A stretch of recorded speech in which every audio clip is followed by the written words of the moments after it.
Good morning, campers. I am joining you this morning from one of my favorite camp spots down here in the southeast. We're at the river's edge.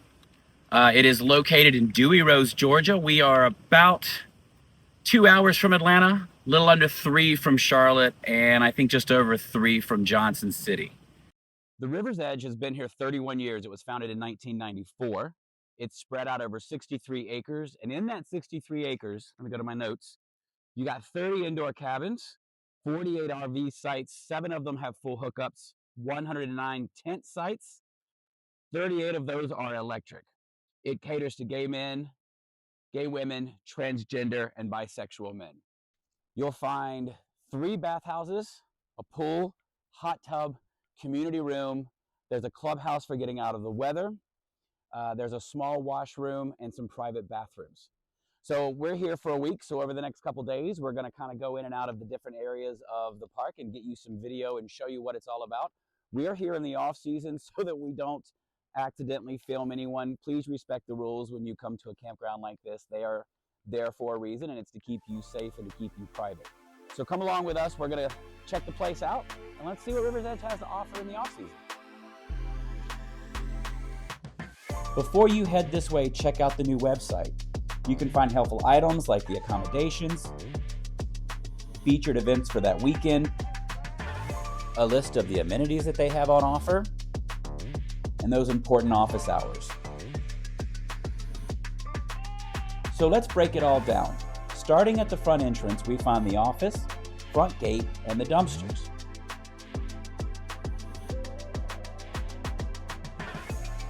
Also, you need to be a member, and that starts at $25 for the first-time membership and $20 to renew annually.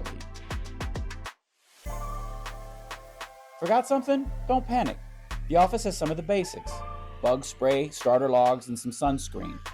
They also have some cold drinks. And there's a Dollar General store about a mile away.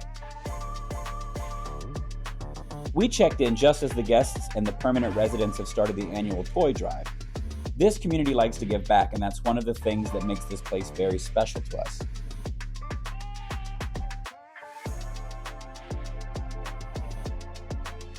Oh, and before you head through the gate into camp, make sure your payment arrangements have been made first. You do not want to get caught on site without making your payments. Heading outside and towards the gate, this is where you punch in your gate code to enter.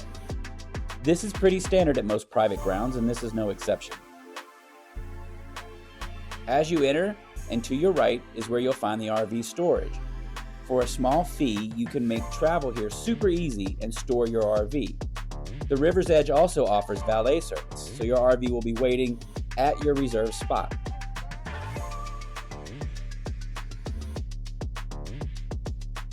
Now we start down the gravel road into the heart of camp. I personally think this is a beautiful, quiet, tree-lined path. It's perfect for that morning coffee and exploring any of the wildlife you might come across.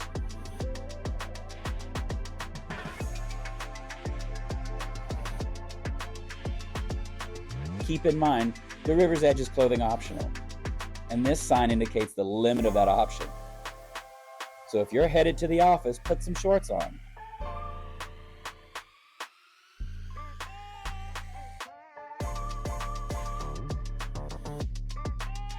To make our tour a little bit easier, I'm going to break this up into neighborhoods. Just adjacent to the main entrance, you'll find Neighborhood 1. This is mainly made up of permanent residence and RV sites. This is where you're going to find your main bathhouse. One of my favorite spots are the outdoor showers. There's nothing quite like a hot shower outside while a cool breeze blows over you. Also, I can't skip over this for us RV guys. This is where your dump station's going to be. Inside the main bathhouse, you have a pretty standard setup. On one side, you have open showers and sinks. This is the only bathhouse that does have open showers. On the other side, you have toilets. In the colder seasons, they do run heaters in the bathhouse to keep things nice and toasty. Also, on the outside of the bathhouse, this is one of 2 locations within the campground where you can pay to store your tent and your camping goods. On the opposite side of the bathhouse, this is where you will find the private bathroom. It's a pretty standard setup, but they just recently remodeled it, and I think it looks great. Here you'll find your standard toilet, shower, and a vanity. Just next door to the private bathroom is the only laundry room. It does have a single washer and dryer, and it is coin operated. It's worth pointing out that here in Neighborhood 1, it's primarily going to be made up of RV rental spots as well as permanent residents. I really enjoy walking around, taking a look at the permanent spots and checking out all the personal touches. Recently, the River's Edge just completed some new infrastructure for some new development. They welcomed 7 annual sites, 5 pull-through RVs with full hookups, and they're also taking bids for 7 new cabins. So let's take a look at a few of the cabins here at the River's Edge. We're going to start our tour with cabin number 1. This one is called the Ridge. This cabin sits on the back end of neighborhood number 1, and it is a little bit further away from all of the main venues. If you're looking for peace and quiet, this is probably going to be your go-to. Now let's move into neighborhood 2, where you'll find things like the Memorial Garden and Sleeper Row. This is where we begin to get into that amazing tree canopy, and during those hot summer months, you stay shaded when you need to. This area is made primarily up of sleeper cabins, and we'll take a closer look at one of those shortly. Keep in mind this area is usually buzzing with lots of activity in the summer.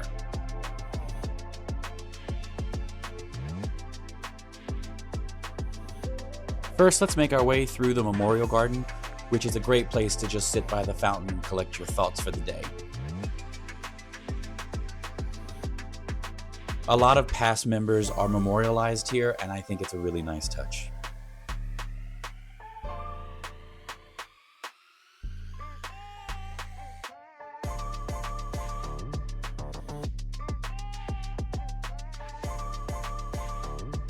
Just adjacent to the Memorial Garden, we're going to move into our second cabin tour.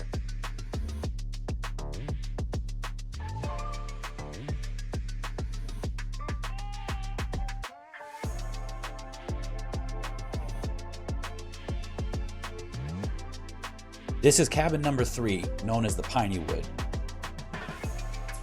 Here at the Piney Wood, you're not going to get all the bells and whistles, but you do get the standards. You get a cooktop and a range, there is a mini fridge, a microwave, and a coffee maker. There's also heating and air conditioning available, but it does come with a really nice fireplace, which is one of the few cabins that does have a fireplace. I think this may be the only one that has a fireplace. Up in the bedroom, it's a queen-size bed and a wardrobe. There's a heater here in case it does get cold, but it is pretty standard.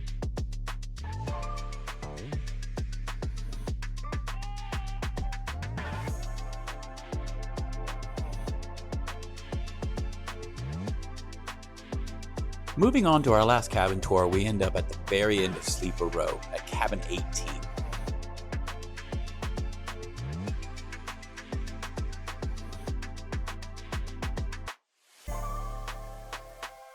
This is going to be as basic as it gets while still keeping a roof over your head, but this does come with AC and heat when you need it. This sleeper cabin also comes with a fridge and a microwave, which I've been told will eventually be added to most, if not all, of the cabins by 2026.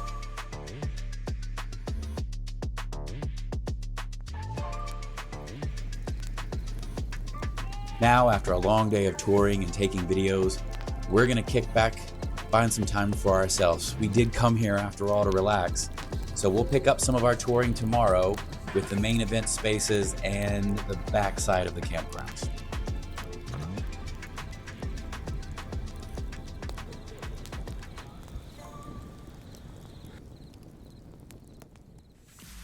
Good morning, it's another day to show you all around. Today we're in neighborhood 3. Here you'll find the fire pit, the hot tub, the pool and the deck, the pavilion, the clubhouse, the community center, and the snack shack. This is the main event space, and it's located in the dead center of camp. We're going to start at the clubhouse, which, as mentioned before, tent campers, this is a good place to wait out the weather. There's some limited workout equipment. I think there's also some board games, but you do have an air hockey and a pool table. This is also the second of 3 bathhouses. No open showers here, but there are 2 private showers to use. Also, they keep it warm and toasty in here too. Outside you have vending machines, and this is the only other outdoor shower location. I did notice in the other outdoor shower that it has been recently remodeled. Fingers crossed for this one as well. Moving to what is without a doubt the beating heart of the river's edge during summer is the heated in-ground pool. You'll find it open from April the 1st until October the 31st, and it's a great place to take a nighttime dip. But be ready to search for a chair in the summer months because this place is packed. From the pool, we'll move back up the hill to the community center, which is open for special events throughout the year. It was nice while we were here for our weekly stay that the residents got together for a potluck. They really get involved in building community here.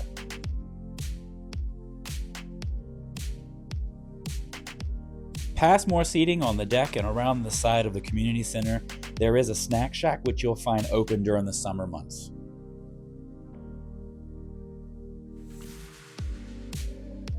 This neighborhood is also where you're going to find the Campground's community fire pit. On Friday nights, everyone is invited for a nice bonfire so you have an opportunity to meet everyone staying the weekend. Need something to do on a chilly day or just need to find a place to relax? Make your way over to the hot tub, which is open 23 hours a day minus 1 for cleaning. We got lucky and had the spot all to ourselves, but be ready to meet new folks if you attempt to jump in during peak times. This is a great area for icebreakers.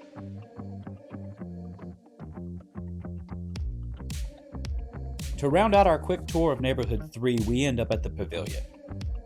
This is used for just about anything, from small birthday parties to full-on party nights.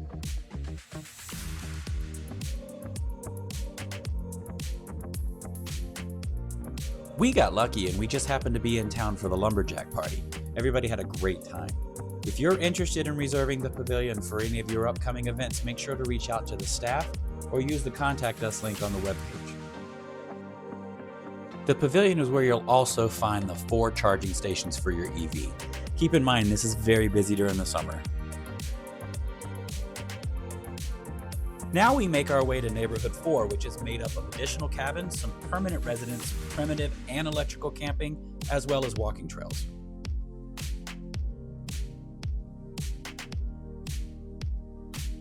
Taking a look at one of the electric camping spots just as you enter this neighborhood, there are nice open shaded spots with picnic tables, electric outlets, water hookups, some have grills, and the entire grounds are covered for Wi-Fi. And for the camp spots that are really uneven, they've built a few platforms. Down at the end of the gravel road in this neighborhood is where you'll find the remainder of the cabins. You'll have a combination of sleeper cabins and loft cabins, I believe. This is also going to be where you're going to find your third and last bathhouse. That brings us to our last bathhouse tour. Inside, you'll find a typical setup. There will be plenty of sink and counter space. There are 4 single showers and several toilets, also heated as well. Around the side, you'll find the last of the dry storage spots for your camping gear if you wish to rent a cubby. Just past this area in Neighborhood 4, we begin down the gravel road towards the primitive camping locations. These are in a very secluded area of camp and often borders the creek. And the last thing I want to mention about the campground is that this is where you'll find the walking trails, and for some of us, these walking trails have some adult play areas. I can't stress this enough. Be respectful to others in this area and clean up after yourselves. And that's a rundown of camp as I see it. Now, the River's Edge isn't paying me for this video. I just thought it was fun to put together because we do visit here quite a few times throughout the year. I know there's plenty of other gay campgrounds that are out there, and I do make plans to visit them, but this one here has always been one of the ones that we really like to go to, so I recommend giving it a try. Thank you for visiting with me. I hope you enjoyed the video, and I hope that I see you at the River's Edge.